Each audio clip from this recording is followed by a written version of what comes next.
Hi, my name is Stacy Lowry. I'm currently an RN to BSN nursing student at Southern Nazarene University. Tonight I'll be speaking with you on my research study entitled How to Stop Needle Stick Injuries. I've been a nurse in the operating room now for 10 years, and I've had 2 needle stick injuries, so this is something that's near and dear to me.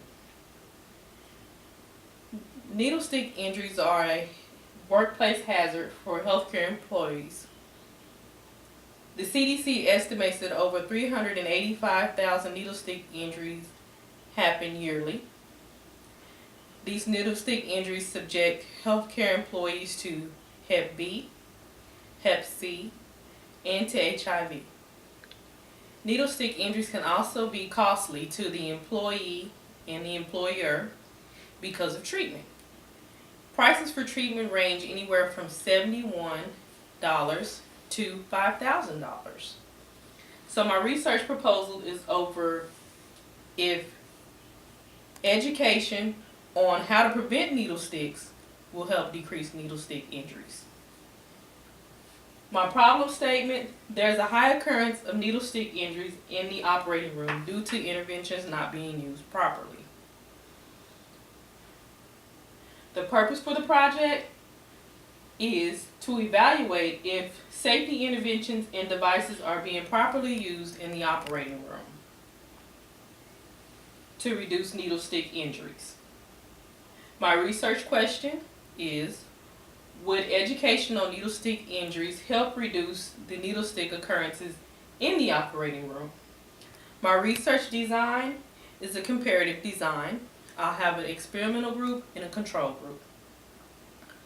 The experimental group will receive the educational course and the control group will not.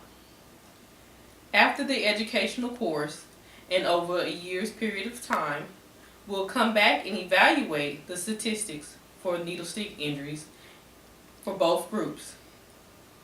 Then we'll compare the data to see which one had the lowest rate of needle stick injuries.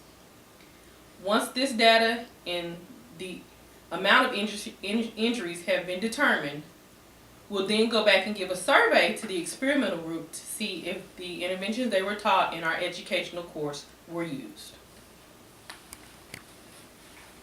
My research sample is a probable simple random sample. I'll have all hospital RNs, registered nurses, meet at a morning meeting. When they come in the door, I'll give them all numbers. I'll then have an independent individual select numbers from the pot. This will give me my 20 participants. There'll be 10 for the control group and 10 for the experimental group. Once we have selected those 10, they will then pull a number from another bowl to determine whether they'll be in the experimental group or the control group.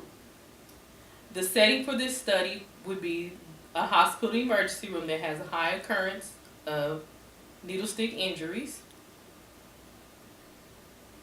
Also, we'll use the nursing education department to give the educational courses. The nursing educational office is also where I'll keep my information, which will be stored in a locked file cabinet. My chart here tells you the distribution of injuries by presence of sharp injury prevention features. The red shows you when no sharp intervention prevention was used. The green shows you where some sharp intervention prevention was used. And the yellow shows you is unknown. So it's not known whether the interventions were used or if they were not used. This graph shows you when needle stick injuries occur. 48% occur during the use of a sharp.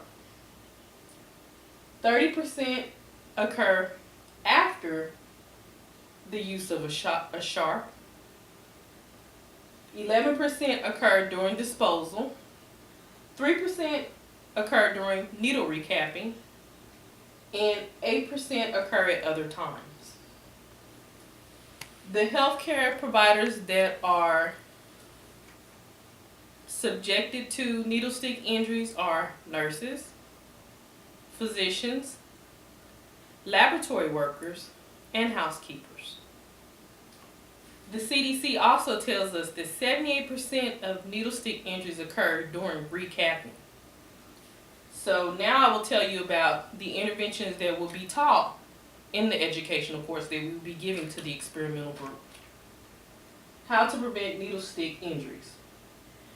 First, you need to make sure you use proper disposal containers for needle stick injuries. This will keep housekeeping and other employees from being stuck by dirty needles that have been disposed. Avoid the use of needles that do not have safety devices. In today's healthcare field, there are numerous safety devices that are available to healthcare workers. It's whether your employee decides to use them or not. Avoid recapping needles. You should never recap a needle if possible. If you do have to recap a needle, I will show you a technique a little later on how to recap the needle. You also participate in education over preventions to prevent needle stick injuries. Double gloving is also another way to prevent needle stick injuries. There's different types of gloves that you can use. There's also a metal fiber glove that a lot of ortho surgeons use that makes it very hard for big needles to penetrate the glove. Use blunt needles when possible. Have a sharps passing area that's been designated between you and the surgeon that you're working with. So now I will show you how to don 2 pairs of gloves, which is one of our preventions that we will be teaching. The green glove is an indicator glove. The tan glove is your regular outer glove. The tan glove is your first line of defense. If a needle penetrates through this and you get blood or any kind of fluid in between, it will show up a bright green and it will let you know that the first glove has been penetrated. You can then remove that glove and you can check your green glove to see if it's been penetrated and if you actually have a needle stick. Okay. And remember that the CDC says that 78% of needle stick injuries happen when you are recapping. So let's say you have a syringe. You just drawn blood from the patient and you need to recap that needle because for some reason there's not a sharp spots around. You're never supposed to stable your hands and try to recap. You should always lift the cap up onto the needle and then recap. When passing suture to your surgeon, you're never supposed to touch the atraumatic needle. That cuts down on getting stuck. Always use a needle driver and try to pick the needle up just the way that it's going to be passed to the surgeon. Another intervention is when you are loading safety blades. You're never supposed to touch the blade. Take it straight from the package with your needle driver and load it onto your blade handle using your needle driver. A lot of times when your scrub nurse or your scrub tech is rushing, they will try to take this blade off without using the needle driver. That's no-no. The same way you put it on, lift it up by the edge with your needle driver and take it off. So, with this study, some of my predicted outcomes would be, I would hope that by conducting this needle stick research project, that the needle sticks will drop significantly in the OR. I would hope that the experimental group would have less needle sticks compared to my control group.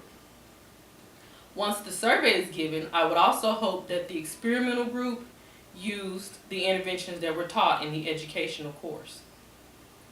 I also hope that this would implement the healthcare system and supervisors to start doing an annual needle stick course for all healthcare employees.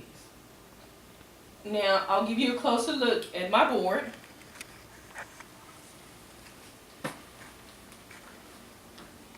This is my introduction. This is my problem statement. This is my problem statement. My purpose for the project. My research question. My research design.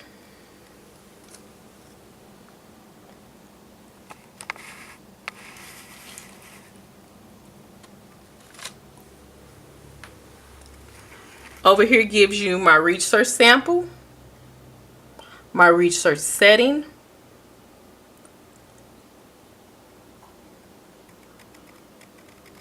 my predicted outcomes,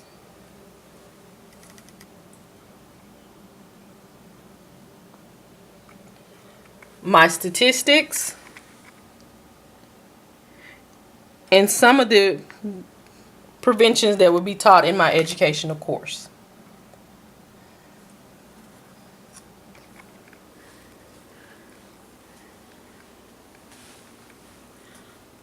The purpose of my study is to show that education is safety.